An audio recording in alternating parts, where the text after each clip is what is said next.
네, 5월 15일 셋째 주일 주일 아침입니다. 오늘은 우리 교회가 청년 주일 그리고 스승의 주일로 지킵니다. 이 땅의 젊은이들 주님의 이름으로 정말 축복합니다. 살기 힘들고 희망도 없다고 그러는데 예수 안에서 희망을 발견하고 삶의 또 용기와 의욕을 찾을 수 있기를 바랍니다. 또 교회 학교 섬기시는 선생님들 한 분 한 분 주의 이름으로 축복합니다. 또 교단에서 학생들을 가르치는 교단 학원 선교사로 부름받은 우리 선생님들도 주님의 이름으로 축복합니다. 이 아침 찬송가 313장 부르시면서 주님께 나아갑니다.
이 아침에 주시는 주님의 말씀은 고린도전서 7장 17절로 24절까지 말씀입니다.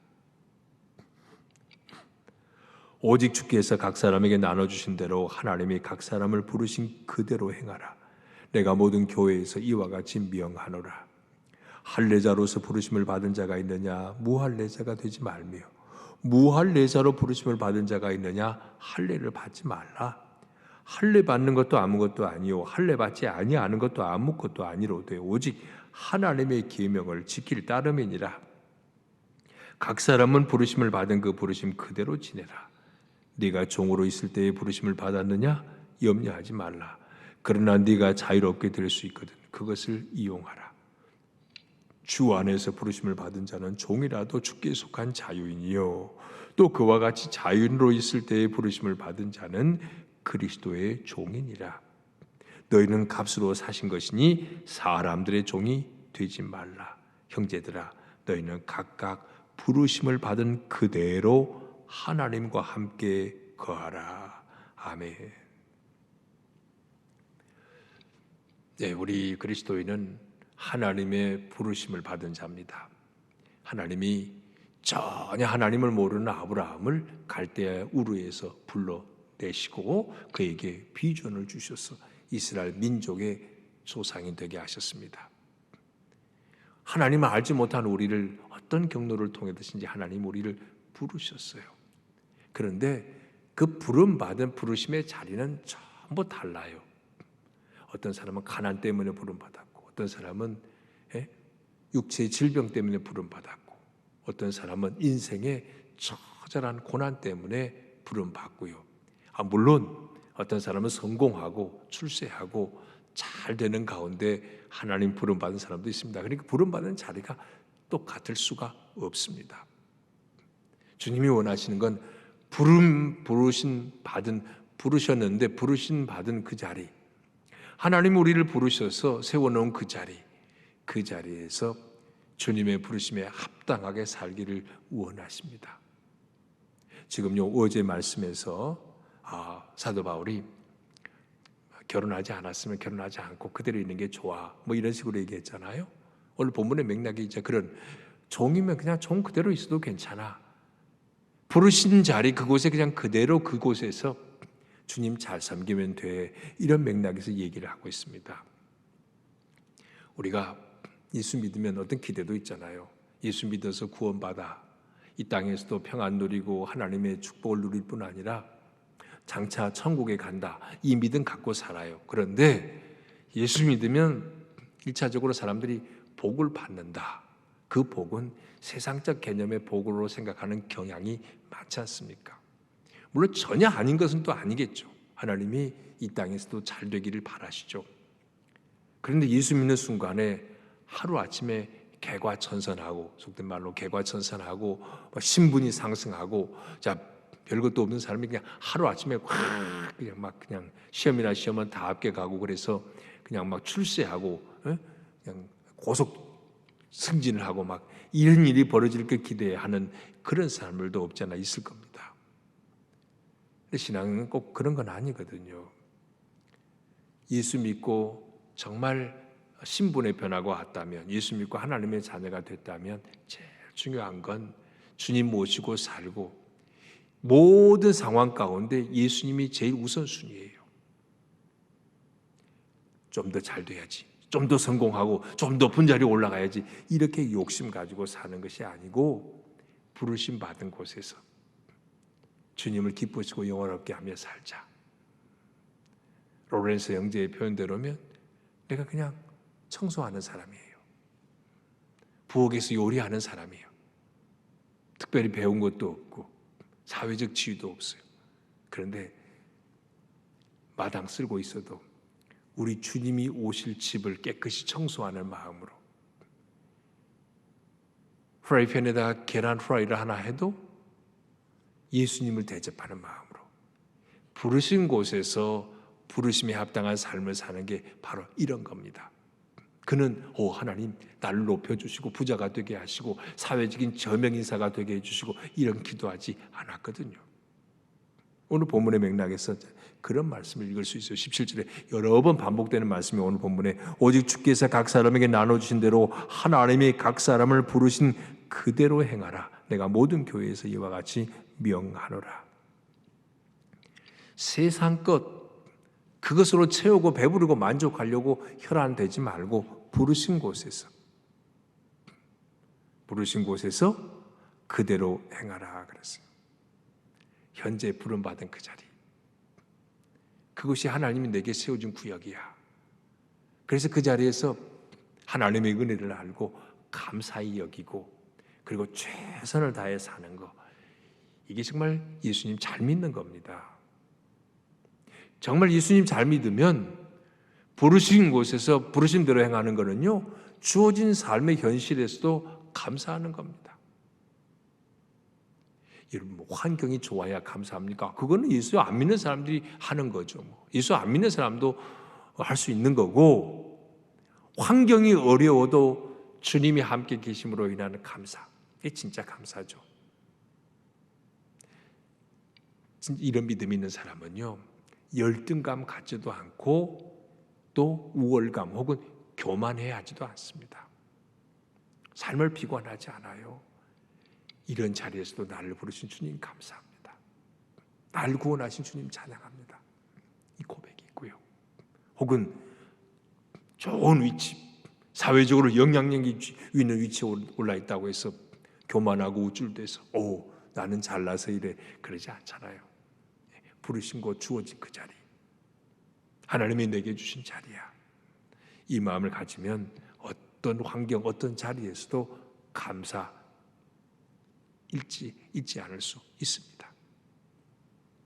자, 그래서 부르신 곳에서, 그러면서 18, 19절에서 말하는 건요, 한 예입니다. 할례자로서 부르심을 받은 자가 있느냐, 무할례가 되지 말며 무할례자로 부르심 받은 자가 있느냐, 할례 받지 말라.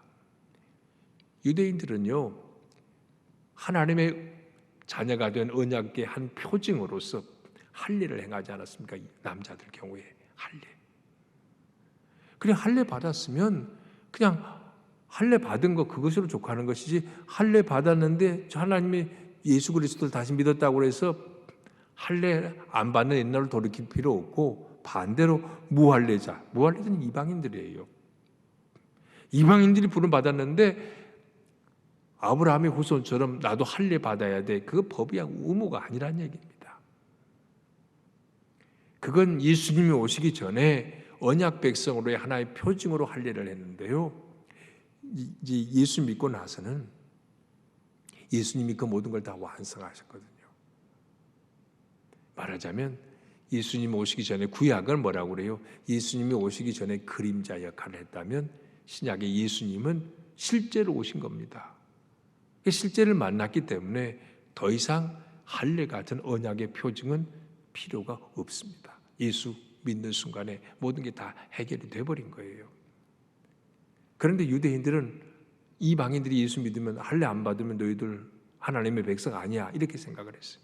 그래서 억지로 할례 받게 했고요. 오늘 바울은 바울도 유대인 아닙니까? 그가 말하고 있죠. 19절에 할례 받는 것도 아무것도 아니요 할례 받지 아니하는 것도 아무것도 아니로되 오직 하나님의 계명을 지킬 따름이니라. 이게 복음의 본질이에요. 할례 무할례는 본질이 아니라는 말이에요.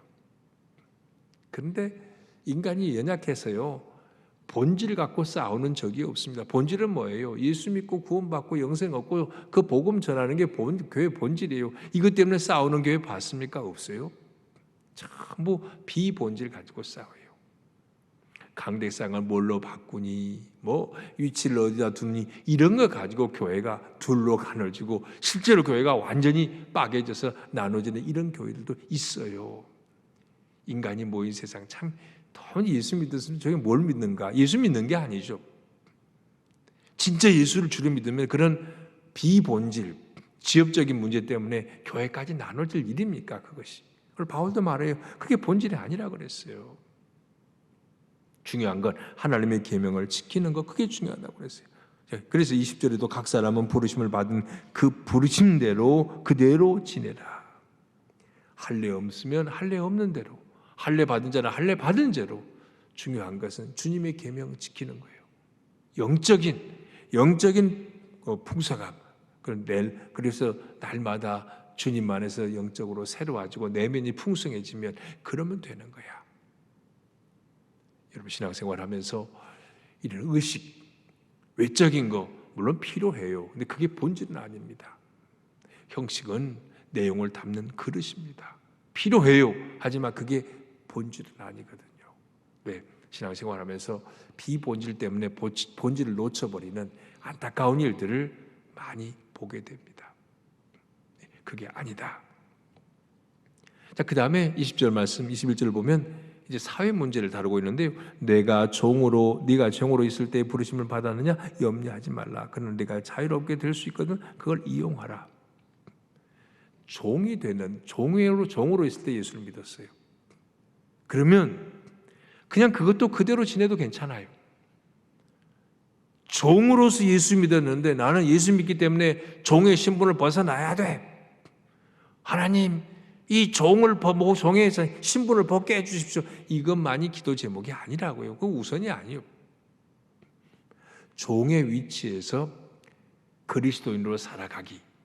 이 예수 잘 믿는 겁니다. 너무 유명한 얘기 또 꺼내지 않을 수 없어요. 종이라고 하니까 대한민국의 머슴, 종이었죠. 네? 머슴 이자익, 그 주인 조덕삼, 김제 금산교회 너무 한국교 유명한 사람이죠. 우리 장로교 우리 교단에 이자익 나중에 목사님이 돼서 2번이나 총회장을 하신 분이에요. 그분은 머슴이었습니다. 말하자면 종이에요.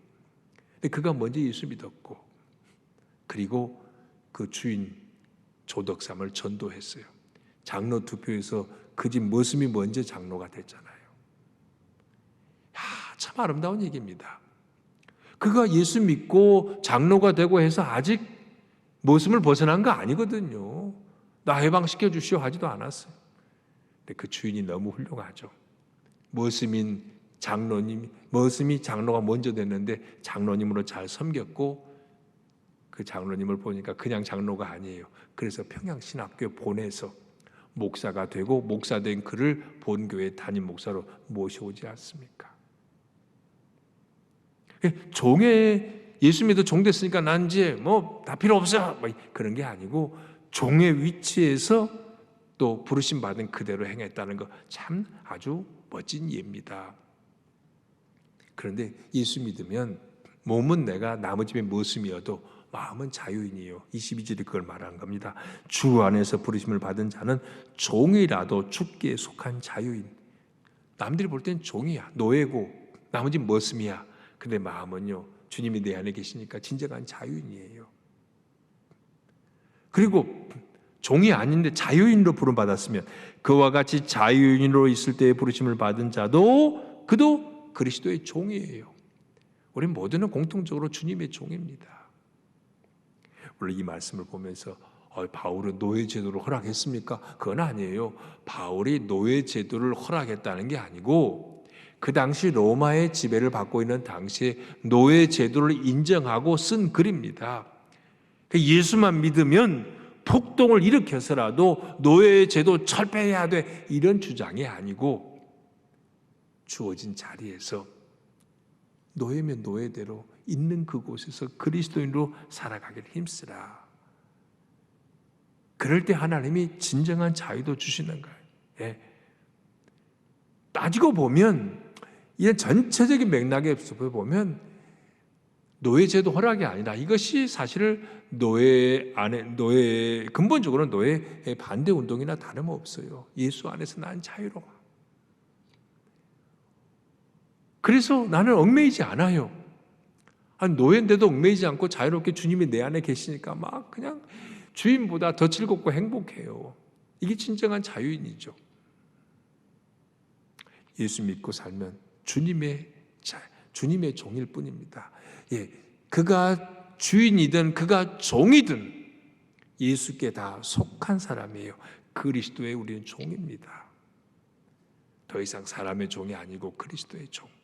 그래서 말씀하던 너희는 값으로 사신 것이니 사람들의 종이 되지 말라. 사람의 종이 되지 말고 주님의 종이 되어라. 다시 말하면 사람의 주인이 아니에요. 우리 주님만이 우리를 다스리고 생명에 주관하시는 주인 되십니다. 예수 믿으면 주인이 바뀌는 거예요.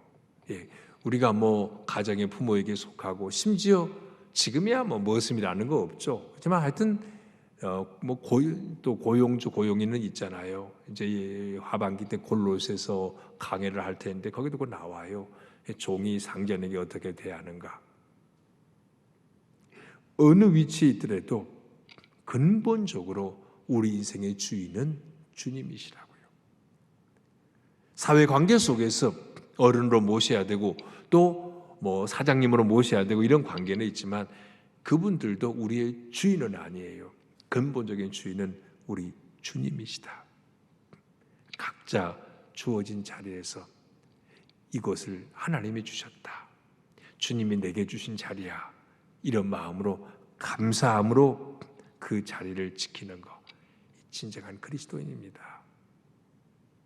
그래서 오늘 본문은요, 우리가 하나님이 내게 어떤 자리를 주셨든지 간에 부르신 곳에서 세워준 그 자리에서 하나님 앞에 최선을 다하고 감사하며 사는 사람, 이것이 진정한 부름받은 자리에서 그리스도인의 살아가는 삶입니다.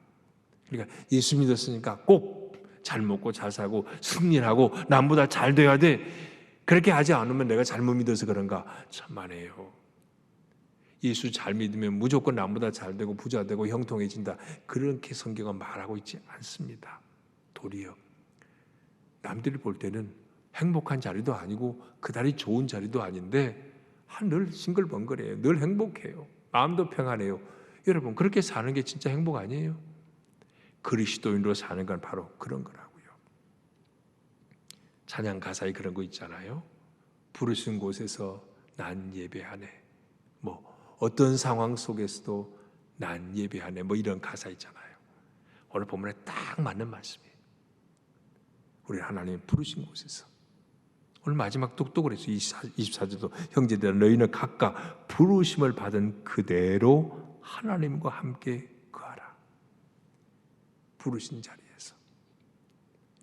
가정에도 나를 저 사람의 남편으로 부르셨나? 저 사람의 아내로 부르셨나? 저 아이들의 부모로 부르셨나? 부르신 자리예요. 직장, 천하고 귀한 거 없습니다. 어느 직장이든 하나님이 부르신 자리야. 이곳에서 선교회사의 삶을 사는 거예요. 예수 믿는 사람답게 그리스도의 향기 바라며 사는 겁니다.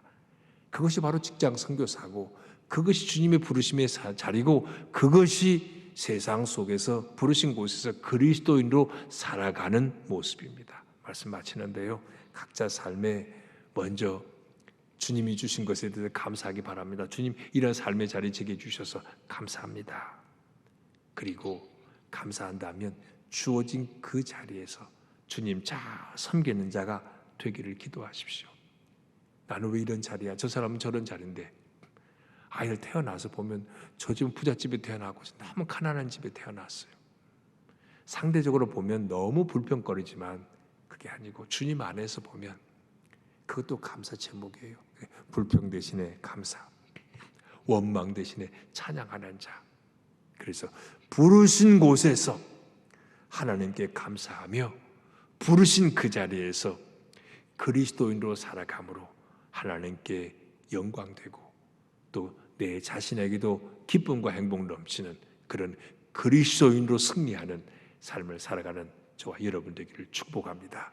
주님 감사합니다. 거룩한 주일 아침도 주님 앞에 깨어있게 하시니 감사합니다. 주님, 오늘 우리가 어느 자리에서 부름 받았습니까? 가정이든 직장이든 어느 자리든 내가 세워져 있는 그곳, 주님이 나를 불러주신 곳으로 믿고 그 자리를 인하여 감사하게 하시며 그 자리에서 그리스도인으로 삶을 살아낼 수 있도록 주님 도와주십시오. 그래서 내 마음도 평안하고 나를 바라보는 사람에게도 예수 그리스도의 빛이 드러나기를 간절히 원합니다.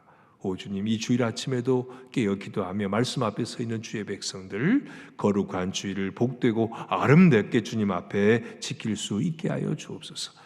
이제 코로나 물러가고 모든 성도가 현장 예배에서 하나님의 은혜를 흡족히 누릴 수 있기를 간절히 원합니다. 오늘 청년주일이며 스승의 주일로 지키는데 이 땅의 젊은이들 정말 방황치 않고 예수 안에서 인생의 참된 가치를 발견하고 힘들고 어려운 현실을 묵묵히 이겨내는 청년들 되도록 복 주시기를 기도합니다.